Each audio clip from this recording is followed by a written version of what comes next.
नमस्ते दोस्तों, welcome back to Trace Astronomy. मैं हूं स्तुति और हम बात करते हैं यहाँ पे एस्ट्रोफिजिक्स की और कॉस्मोस की मिस्ट्रीज़ की। आज हम बात करेंगे स्कॉर्पियो कॉन्स्टलेशन की। स्कॉर्पियो कॉन्स्टलेशन इतना यूनिक कॉन्स्टलेशन है कि मैं आपको क्या बताऊँ। अगर आप नाइट स्काई में ऐसे देखोगे तो आप समझ जाओगे कि मैं क्या कहना चाहती हूँ। स्कॉर्पियो कॉन्स्टलेशन के स्टार्स बाकी कॉन्स्टलेशंस के कंपैरिजन में, बाकी जो ज़ोडिएक कॉन्स्टलेशंस होते हैं उसके कंपैरिजन में बहुत ज़्यादा नज़दीक है। जैसे अगर आप स्टार गेजिंग करते होंगे तो आपको पता होगा कि जब भी हम नाइट स्काई को देखते हैं तो हमें मोस्टली किसी भी कॉन्स्टलेशन के सबसे ब्राइट स्टार्स दिखता है, क्योंकि उसमें एटमॉस्फेयर और ये सब कंडीशंस मैटर करती है। तो हमें सबसे ज़्यादा ब्राइट स्टार्स ही ज़्यादा दिखता है। और मोस्टली कॉन्स्टलेशंस में जो बहुत ज़्यादा ब्राइट स्टार्स होते हैं, मतलब बहुत ज़्यादा बहुत ब्राइट स्टार्स, वो सारे नज़दीक नहीं होते, बहुत दूर दूर होता है।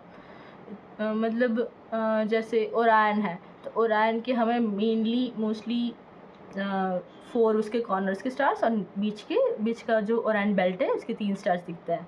पर उसका नेबुला और वो सब हमें बहुत ज़्यादा डार्क जगह पे ही दिखता है, वरना नहीं दिखता।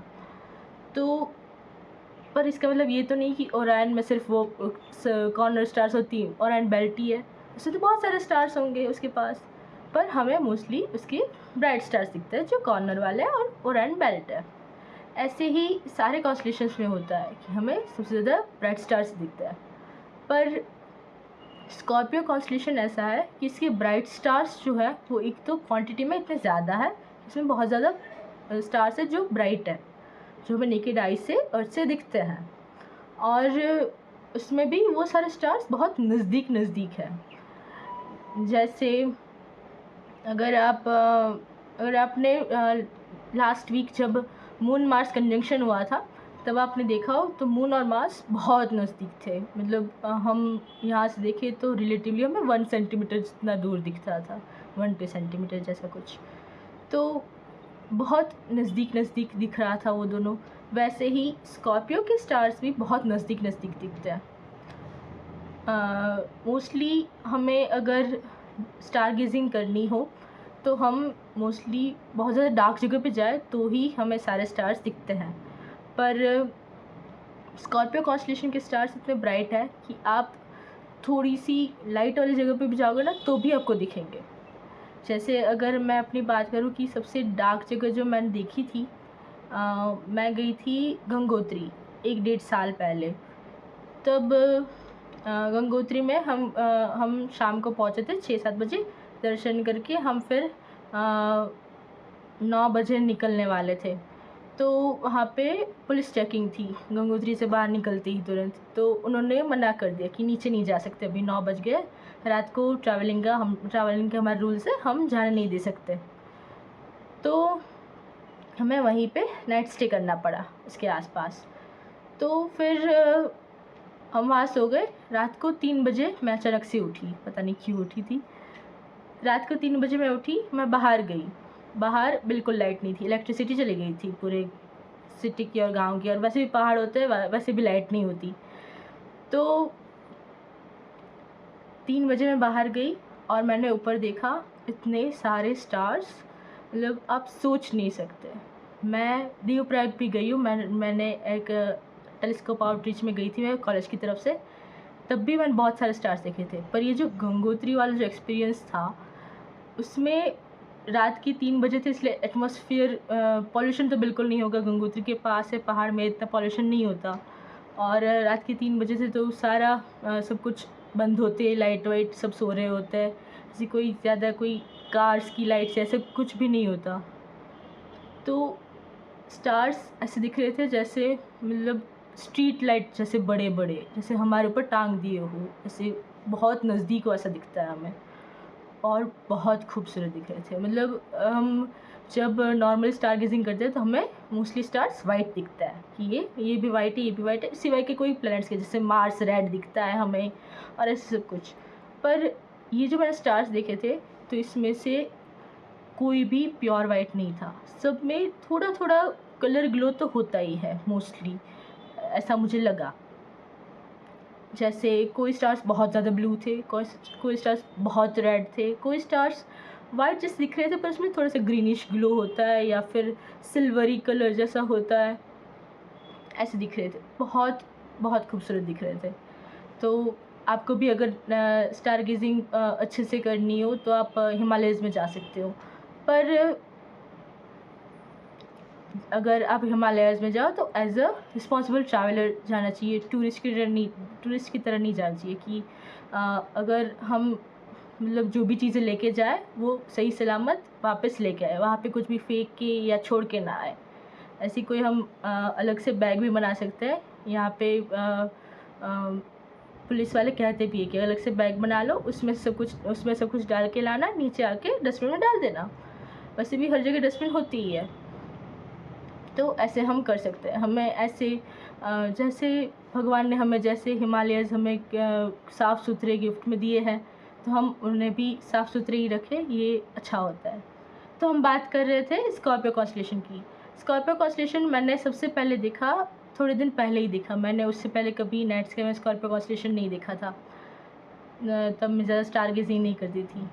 तो थोड़े दिन पहले मैंने पहली बार स्कॉर्पियो कॉन्स्टेलेशन देखा, और उसके स्टार्स मतलब कितने नज़दीक से दिखते हैं, मैं अभी आपको बताऊंगी। और उसमें मोस्टली रेड और ब्लू स्टार्स होते हैं, वाइट स्टार्स थोड़े कम होते हैं। जैसे हम दूसरे कॉन्स्टेलेशन दिखते हैं तो हमें ज़्यादा वाइट दिखते हैं, पर इसमें रेड और ब्लू स्टार्स मुझे ज़्यादा दिखे। और मैं मतलब इतनी डार्क जगह पे भी नहीं गई थी, मेरे घर के सामने ही थोड़ी सी डार्क जगह है, थोड़ी जगह है, वहाँ पे मैं गई थी, फिर भी दिखे थे। इतने ब्राइट होते हैं वो, और इतने खूबसूरत दिखते हैं। बाकी कॉन्स्टेलेशन के कंपैरिजन में मुझे स्कॉर्पियो बहुत यूनिक लगा, क्योंकि इसके स्टार्स एक तो बहुत नज़दीक थे, इतने नज़दीक ब्राइट स्टार्स मैंने नहीं देखे थे आज से पहले। मतलब ज़ोडिएक कॉन्स्टेलेशंस में, जैसे लियो, वर्गो, एरिस, टॉरस, उन सब में जैसे दिखते हैं, पर स्कॉर्पियो के बहुत अलग दिखते हैं, और उसका शेप भी यूनिक है थोड़ा सा, हमें पता है स्कॉर्पियो जैसा, तो वो बहुत खूबसूरत दिखता है। आप भी उसे देख सकते हो। अभी मोस्टली रात को 11 बजे के आसपास दिखता है स्कॉर्पियो कॉन्स्टेलेशन, और जितना लेट जाओगे उतना ज़्यादा क्लियर दिखेगा, क्योंकि पॉल्यूशन वो सब कम हो जाएगा। मिडनाइट के आसपास 12-1 बजे बहुत ज़्यादा अच्छा दिखेगा, जब वो पीक पे होता है, हमारे जेनिथ पे होता है, मतलब हमारे हेड के ऊपर जब होता है नाइट स्काई में, तब जब वो राइज़ हो रहा हो तो वो थोड़ा कम दिखता है क्लियर, पर ऊपर आ जाए तो वो ज़्यादा क्लियर दिखता है। इसलिए जैसे हम ये देख सकते हैं, मैंने ये थोड़े दिन पहले 30 मई को लिया था, रात को 11:08 पे। ये ऐसे दिख रहा था। ये बहुत ज़्यादा डार्क स्काई भी, डार्क जगह भी नहीं थी, थोड़ी सी लाइट थी पीछे भी, तब भी इतने सारे स्टार्स स्कॉर्पियो के दिख रहे थे। इसकी 3 ब्रांच है। ये एंटेरिस स्टार है जो सबसे बड़ा होता है और सबसे ब्राइट होता है। ये हमेशा दिखता ही दिखता है, कुछ भी हो, बाकी सारे दिखे या नहीं दिखे, ये तो दिखता ही है एंटेरिस। और यहाँ पे ऐसे उसकी शेप बनते हैं। तो ये स्टेलेरिया मैप है जो मैं मोस्टली यूज़ करती हूँ नाइट स्काई ऑब्जर्व करने जाती हूँ जब। यहाँ पे हम ये सारी टाइम और डेट हम डिसाइड करके डाल सकते हैं। अभी मैंने आज रात का टाइम डाला है, रात के 11:15 का। और यहाँ पे ऐसे आप सेट टाइम टू नाउ कर सकते हो, यहाँ पे ऐसे डेट और टाइम चेंज कर सकते हो। ये स्कॉर्पियस कॉन्स्टेलेशन जो हमने अभी देखा, ये सारे स्टार्स है। इसमें से एक तो ये C76 वाला जो कैल्डवेल 676 ओपन क्लस्टर है, ये ठीक से नहीं दिखता, ये शायद बहुत ज़्यादा नाइट स्काई में ही दिखता होगा। बाकी मोस्टली सारे स्टार्स मुझे दिखे थे। ये एंटेरिस जो मैंने कहा था, ये वाला, ये टाउ स्कॉर्पाई, ये उसके 3 ब्रांच के जो स्टार्स है वो। आज रात को वैसे ज़्यादा ठीक से नहीं दिखेगा, पास में मून है ना, 2 दिन बाद दिखेगा शायद। 2 दिन बाद मतलब आज 8 हुई तो 10 तारीख के आसपास दिख जाएगा। मून यहाँ से चला जाए और सेजिटेरियस या कहीं पे चला जाए, तब हमें ये स्कॉर्पियस ज़्यादा अच्छे से दिखता है। मून के आसपास हमें मोस्टली नहीं दिखता इसलिए। और यहाँ पे मिल्की वे आएगी। मिल्की वे जैसे हमें पता है कि सेजिटेरियस ए स्टार है हमारा ब्लैक होल का नाम, तो हमारी मिल्की वे सेजिटेरियस लाइन में है। और मतलब मिल्की वे सेजिटेरियस में भी है, और हमारा जो सोलर सिस्टम है, हमारी सोलर सिस्टम, वो भी मिल्की वे के सेजिटेरियस आर्म में है। इसलिए हमें सेजिटेरियस कॉन्स्टलेशन के पास में ही मिल्की वे का कोर और ये सब दिखता है। ये भी अभी बहुत अच्छा टाइम है मिल्की वे देखने का। इससे भी अच्छा टाइम आएगा 1-2 महीने में, जब ये पूरी पीक पे होगी। पर अगर आप अभी देखना चाहो मिल्की, तो आप रात को 3 बजे के आसपास जब ये पीक पे होती है, तो आप बहुत अच्छे से देख सकते हो मिल्की वे को। मिल्की वे हम समर में ही देख सकते हैं ज़्यादा ठीक से। विंटर्स में हम ज़्यादा डार्क स्काई ऑब्जेक्ट्स देख सकते हैं, जैसे दूसरे नेबुलाज और वो सब। ओराइन नेबुला दिखता है विंटर में, फिर क्रैब नेबुला दिखता है, और भी 2-3 नेबुला दिखते हैं, ऐसे मैंने देखे थे जब मैं देवप्रयाग गई थी। तो ऐसे हम देख सकते हैं। आपको चूज़ करना है कि या तो आपको अगर आपको मिल्की वे देखनी है तो आप समर में देख सकते हो, और डार्क स्काई ऑब्जेक्ट्स देखना है तो आप विंटर में देख सकते हो। मोस्टली प्लैनेट्स अगर देखने हो तो विंटर में ज़्यादा अच्छा रहता है। विंटर में ज़्यादा प्लैनेट्स दिखते हैं, जुपिटर दिखता है, सैटर्न भी दिखता है मोस्टली, पता नहीं, फिर उसका कुछ फिक्स नहीं होता, वो अपनी तरह चलता रहता है। हम स्कॉर्पियो की बात कर रहे थे। इसमें हमें यहाँ पे इसका पूरा शेप दिख रहा है, स्कॉर्पियो ऐसे बना हुआ है, और यहाँ पे उसकी 3 ब्रांच, वो उसके जो हैंड्स होते हैं स्कॉर्पियो के, वो है। और आप स्टेरियो मैप में ऐसे भी से, जैसे कॉन्स्टलेशन मैंने इसे अनसेलेक्ट कर दिया तो ये लाइंस और वो सब दिखाना बंद कर देगा। वापस सिलेक्ट करूँगी तो दिखाने लगेगा।